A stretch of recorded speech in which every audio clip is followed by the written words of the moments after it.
Ladies and gentlemen, the secret word tonight is sky. S-K-Y. Really? You bet your life.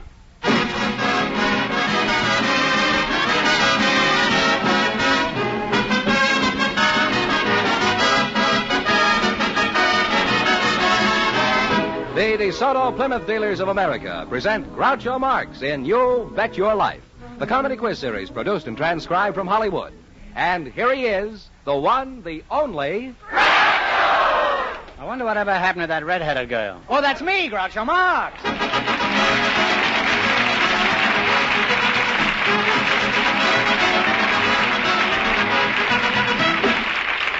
Thank you. Well, here I am again with $1,500 for one of our couples tonight. George Fenneman is first to try for it. Just before we went on the air, we asked if there were any young people present who'd like to get married someday. Now, our studio audience selected Miss Frankie Costelletto and policeman Bob Selman. And here they are. Folks, meet Groucho Marx. Welcome, kids, for the DeSoto Plymouth Dealers. And if one of you says the secret word, he wins $100 in cash. It's a common word, something you see every day. Miss Castelletto? That's right. Frank? I'll call you Frankie, huh? Yes? Where are you from, Frankie? I was born somewhere on Brooklyn Avenue here in Los Angeles.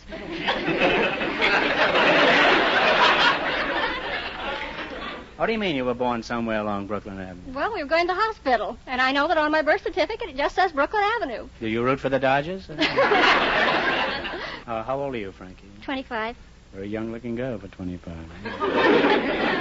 And you're a policeman? Yes, sir. Mr. Selman, Bob Selman. Yes, sir. How old are you? I'm 27, Groucho. Mm-hmm. Where are you from? I was born on Lake Superior, in Duluth, Minnesota. You were born on Lake Superior? Yes, sir. I was born on the lake. What are you, a whitefish?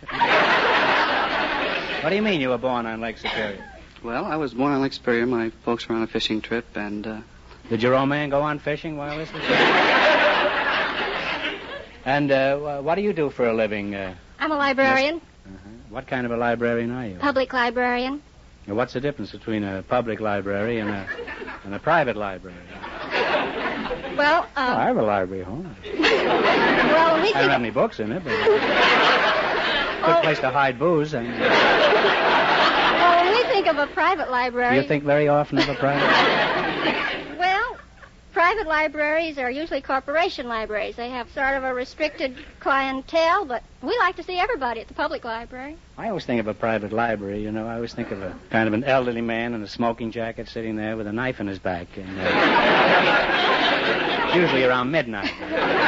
They never read, those fellas. They're always sitting there with knives in their back. You're not married, huh? No, I'm not married. Bob, why aren't you married? Not on my salary, Groucho. Would you like to get married, Bob? Someday I plan to, yes, sir. When? Well, as soon as I can afford it. You mean you're going to stay a bachelor all your life? Have you ever thought of including Frankie here in your plans? Well, I just met her, Groucho. Well, you're a cop, aren't you? Wait till she breaks the law and then pinch her.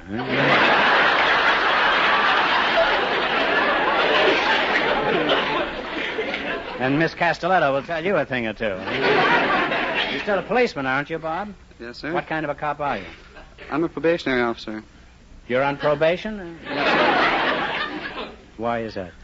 Well, you're on your probation, Groucho, until you've proven yourself to your superior officers. You're under constant observation? Yes, sir. I'm under constant observation. Mm-hmm. You mean you cracked? No, sir. I have to prove myself first. You have to watch yourself every minute, huh? Watch myself every minute. And while you're admiring yourself in the clothing store, across the street, the crooks are robbing the bank, I suppose.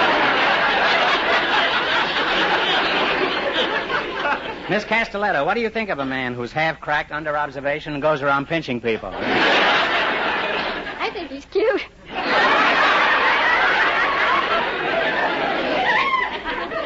I may be wrong, Bob, but it seems to me that you're more than casually interested in Frankie here. Why don't you ask her phone number? Go ahead. Don't be bashful. I already have it, Groucho. See, Frankie, the long arm of the law is slipping around your waist already. Frankie, truly, does he really have your phone number? Yes, Groucho. Why'd you give it to him, huh? I don't know. He asked me. I'm used to answering questions. The training these young policemen get nowadays. Remember, she's a librarian there now, Bob. Yes, She sir. can read you like a book. Well, I've kidded our policeman tonight, but he knows I didn't mean a word of it. I'm sure we've become old and trusted friends, Bob. Yes, sir. And eventually we'll spend a lot of time together. Now, in just 1 minute, the two of you will play You Bet Your Life for the DeSoto Plymouth $1,500 question.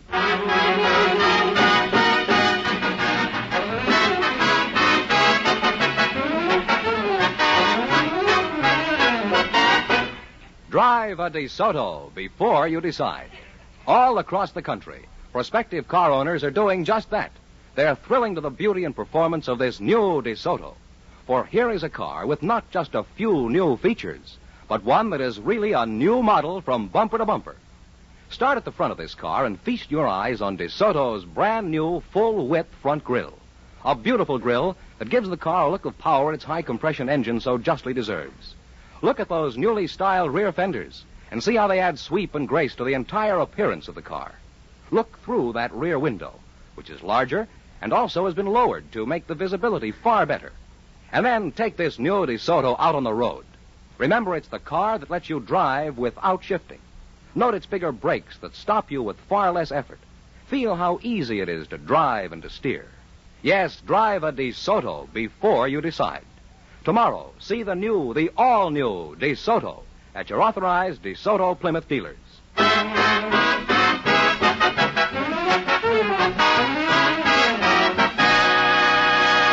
Now let's see if a policeman and a librarian will get the chance at the $1,500. Fenneman, bring them up to date on the rules. Each of our three couples has $20. They bet as much of that 20 as they want in each of 4 questions. The couple that earns the most money gets a chance at the DeSoto Plymouth $1,500 question at the end of the show. Our other 2 couples are in a waiting room off stage, so they don't know what's happening out here. You're nothing on me, Fenneman. I don't know what's going on out here either. Here we go. Let's see how high I can build you $20. You selected stars in current movies as your category. Is that right? Here's your first question. You have $20. How much are you going to try? 10. Who plays opposite Rhonda Fleming in The Great Lover? Bob Hope. Bob Hope is correct. And we're off to a good start with $30. Now you got $30. How much are you going to try? 10. No, let's go. Talk 20. Remember, you're going for $1,500 tonight. Who is the star of 12 O'Clock High? Gregory Peck. Gregory Peck is right. They're on their way now. They have $50. Here's your third question. You got 50. How much are you going to try the 50? $30. Who plays opposite George Brent and Robert Young in Bride for Sale? Claudette Colbert. Claudette Colbert is right. They're really on their way now. They have $80, Groucho. How much of the 80 will you try? 20 enough? No, way up. 80. All of it?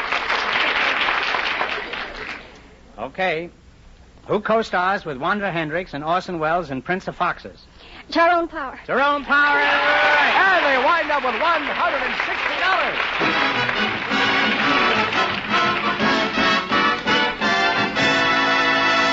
Thanks and good luck from the DeSoto Plymouth dealer. Stick around now. You still might get the chance at the big question. Groucho, the secret word is still Sky. Perhaps our next couple will say it. Well, who is next? A television expert and a housewife, selected by our studio audience just before we went on the air. And here they come. Mrs. Olive Rusuck and Mr. Clifford Wong meet Groucho Marx. Welcome, folks, for the DeSoto Plymouth dealers. And if one of you says the secret word, he wins $100 in cash. It's a common word, something you see every day. Mrs. Oliver Rusuck, is that right? Russick. Russick, I see. Where are you from? I'm from Rock Island, Illinois. And you, Mr. Wong? You're in television? That's right. It isn't often we have people from show business here. What shows are you on, Mr. Wong? I'm not on any show. Oh, out of work, eh?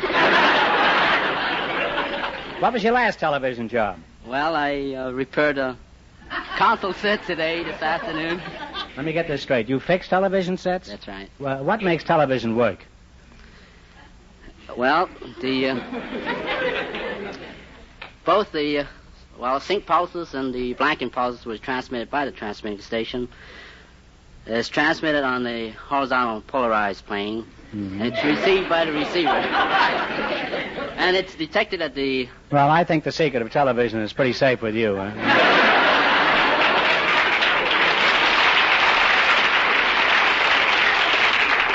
Mrs. Russick, let's forget the whole thing. What does your husband do, Mrs. Russick? He's the next musician. An ex-musician? Mm-hmm. We've got 15 of them back here. Place for him to join, wouldn't it? What do you mean he's an ex-musician? Does he make a living not playing an instrument? Yes. What does he do now? He's working for the school board now. Does he play xylophone or anything? Oh, no. Once in a while. What did he play before? Well, he played a banjo. And Once did he in a while, woo you someone- with the banjo? Uh-huh. How? Well, and that isn't how I met him. My father lived on a farm, and I was visiting him, and I wanted to learn how to drive the car, but he didn't want to teach me, so he was taking a nap, and that afternoon, he was going to have this young lad come and help him with the haying. And This is the Eddie Peabody character. Yes. So when he came and my father was asleep, he decided he might as well take a nap, too, so he crawled up on the haystack. And so I was out driving the car around in the hayfield, because that way I wouldn't hit anybody or anything, and so I run it into the haystack. And I bounced him out, and he landed on the hood of the car in front of the windshield. And that's how I met him. Did he have his banjo with him at the time? No, he didn't. Now, Clifford Wong, I'll just call you Static, huh? Tell me, as a television repairman, just what do you do? Repair television sets. Who do you work for, Mr. Wong? Muntz Television. Well, if you had to do it over again, would you go into the television business, Mr. Wong? Well, yes, I think I will, but only on your side of the business is where there's money involved. You want to be where I am, where the money is that it? All right, you asked for it. Go ahead. This is your program, huh? You're the comedian. I'm the contestant. Go ahead. Interview me now.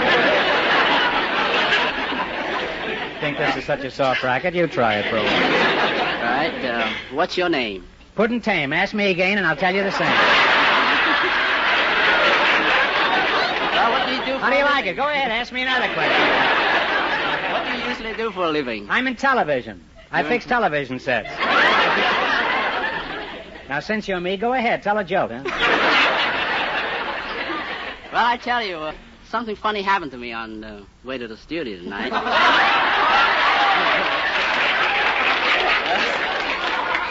Well, there's going to be a lot of radios going to need fixing after this. Well, Go ahead. Shoot, Mr. Wong. Well, on my way to the studio tonight, a man stopped me. Uh-huh. He says, could you let me have 30 cents so I could be with my family? Feeling sorry for the man, I handed him 30 cents. I said, where is your family? This is the answer he gave me, in the movies.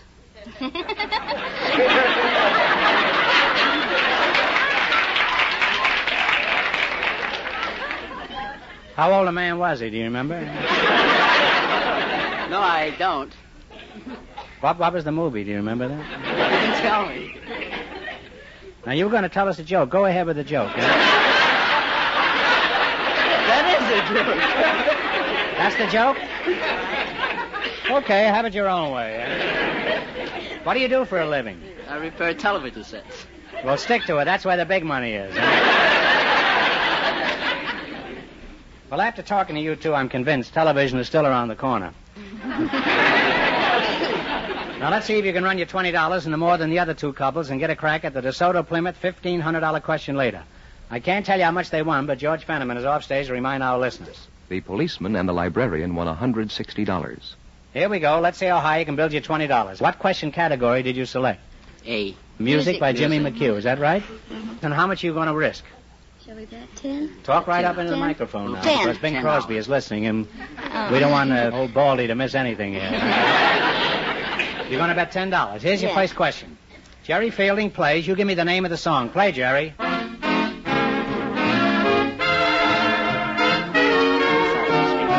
Sunny side of the street. On the sunny side of the street. $30. Okay, now you got $30. Remember, you're going for $1,500 tonight. How much of the 30 will you try? 20. How much? $20. What is the name of this song?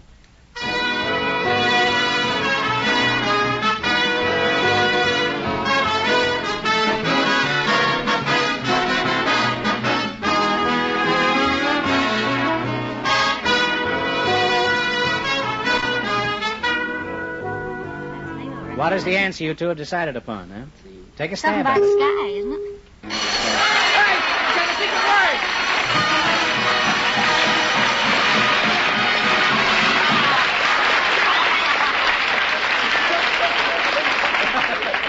Riding around that haystack certainly made you lucky, Mrs. Russell.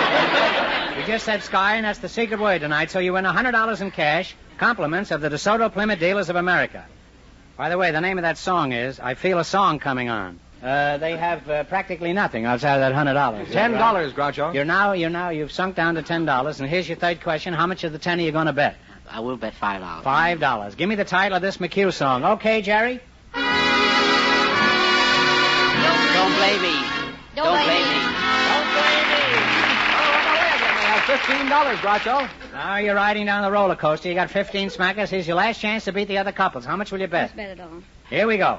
What's the name of this song? I can't give you anything but love, baby. Love. And they wind up with $30.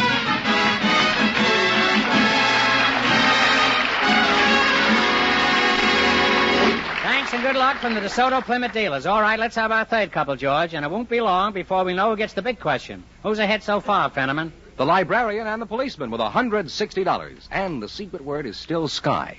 We invited some auctioneers and some square dance callers to the show tonight, and here comes the couple selected just before we went on the air. Auctioneer Ken Porter and square dance caller Irene Hanford meet Groucho Marx. Welcome to You Bet Your Life, folks, and if one of you says the DeSoto Plymouth secret word, he wins $100 in cash instantly. It's a common word, something you see every day. We have an auctioneer and a square dance caller, eh? Miss Irene Hanford? That's right. You're a square dance caller, is that right? Yes, I am. Mm-hmm. Isn't that a kind of a peculiar occupation for a woman? Well, it might be, but I think women can do anything men can. You really think so, huh? I'd like to see you get into the steam room at the Elks Club.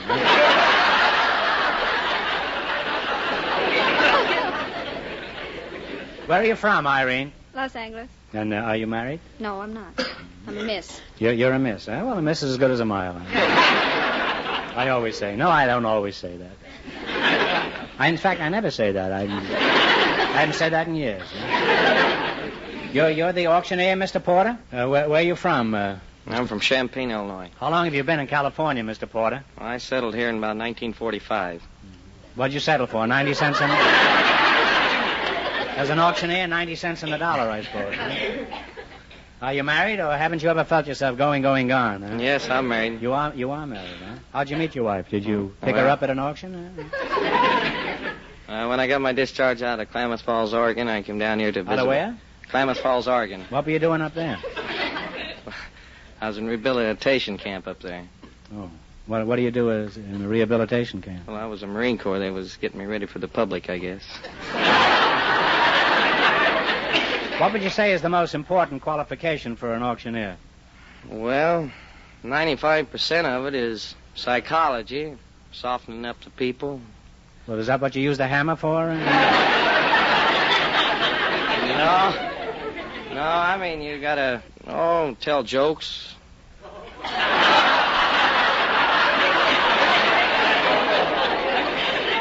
I'm still trying to recover from the last joke.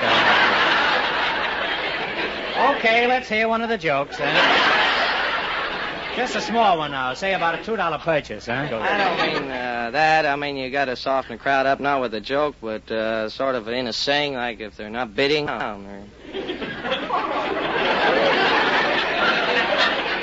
That's a nice joke, I think, to tell. Or that they Have any of them ever taken you up in that offer? How does an auction work, Mr. Porter? Well, you bring up an article and you explain it. For instance, if you're selling a cow, a piece of furniture, a diamond ring, or anything like that, you explain it. And you have to explain a cow to the audience? How do you explain a cow? I'd like to hear it.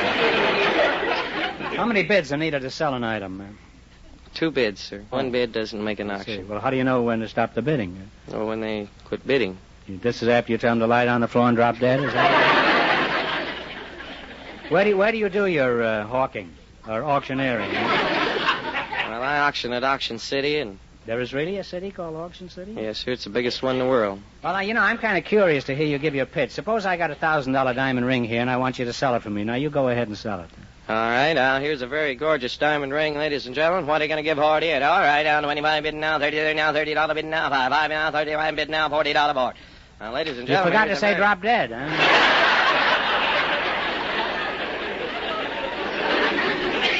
I notice you raise your hand when you're doing that chanting. Why do you do that? Do you want to ask a question? No. It helps you pick up bids. Oh, I thought maybe then you want to go to the bedroom, huh?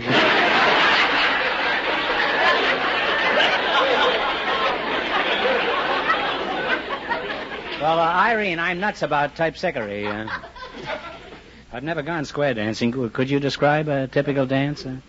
Well, you want an easy one or a complicated one? Well, say about medium, huh? Tail loose, Irene, huh? Well, how about... Throw your inhibitions out the window. Well, the first and third couples lead out to the right in circle 4. And they go once around, then the working gents go home. Did you say the working gents go home? Yeah. Well, and who do they dance with? You've only started, and the men leave already? And the girls, their partners, are left on the side with the other two gents in 2 lines of 3. Well, there's 2 gents that didn't go home, huh? They don't like it at home, huh? Well, tell me, Gallicurci, could you call a square dance? Well, I might give you just the way one might start. Okay. You always start out with an element left and a grand right and left, you know. So you might start out, well, swing your honey high and low when you keep on swinging that calico. Now it's element left with the old left hand. The right to your honey, go right and left grand. A hand over hand all around that ring and a hand over hand with the dear little thing. And you beat your honey and promenade.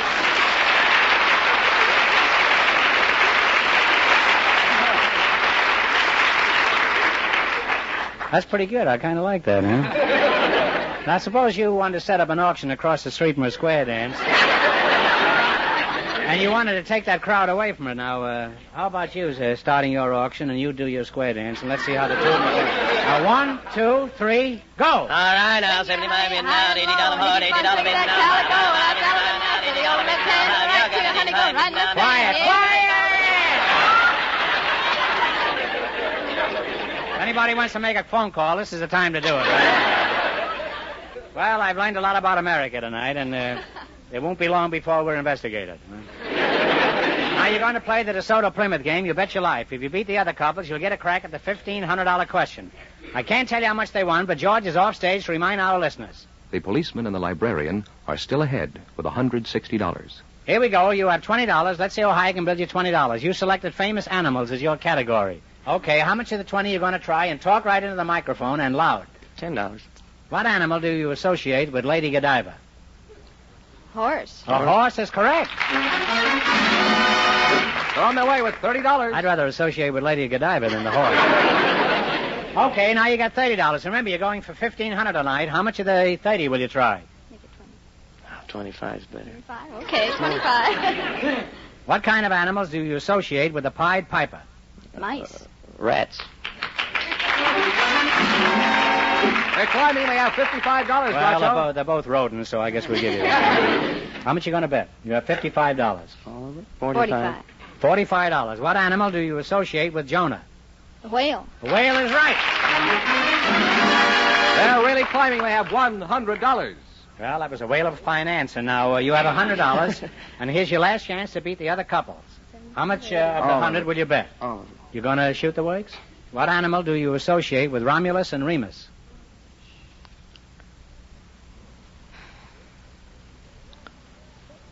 Wolf. A wolf is right. And they wind up with $200. And that means the auctioneer and the square dance caller get the chance at the DeSoto Plymouth $1,500 question.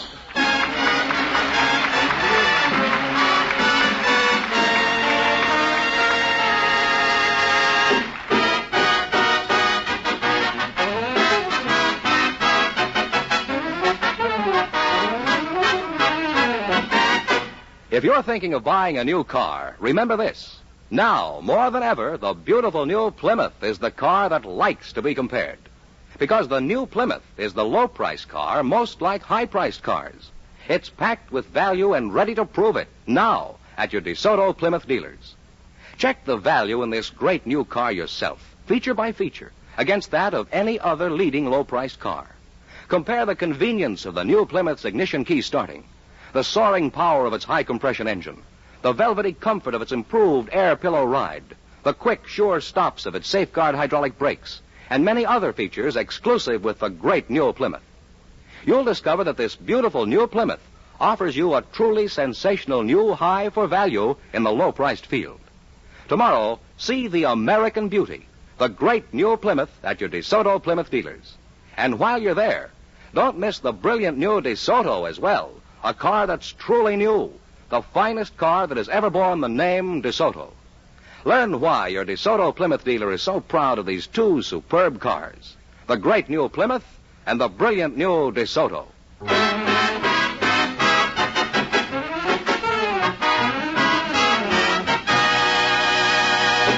And here is the auctioneer and the square dance caller, the winning couple, all ready for the DeSoto Plymouth $1,500 question, Groucho. How about it, kids? You nervous? Slightly. You're both professional talkers now. This is the time to talk up. All right, here we go for $1,500. I'll give you 15 seconds to decide on one single answer between you, so think carefully and please, no help from the audience. Here it is. Abraham Lincoln was our tallest president, standing 6 feet 4 in his stocking feet. For $1,500, tell me, who was our shortest president?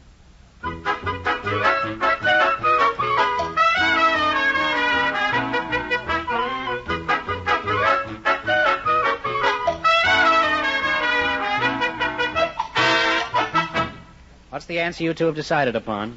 Ulysses Grant? No, I'm sorry. It was James Madison, who was 5 feet 4. So that means the big question next week will be worth $2,000. Well, you lost the big money, but you won $200 in the quiz. Congratulations, and thanks to both of you.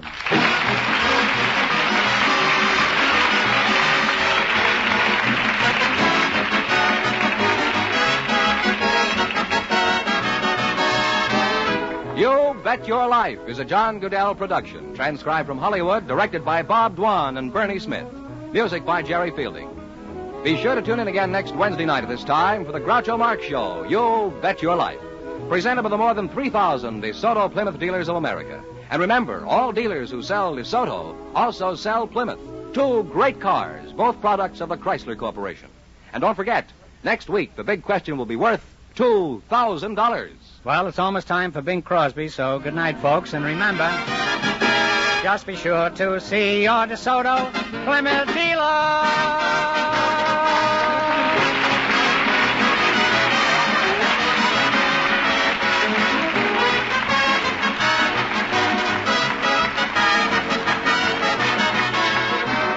Folks, here's a reminder.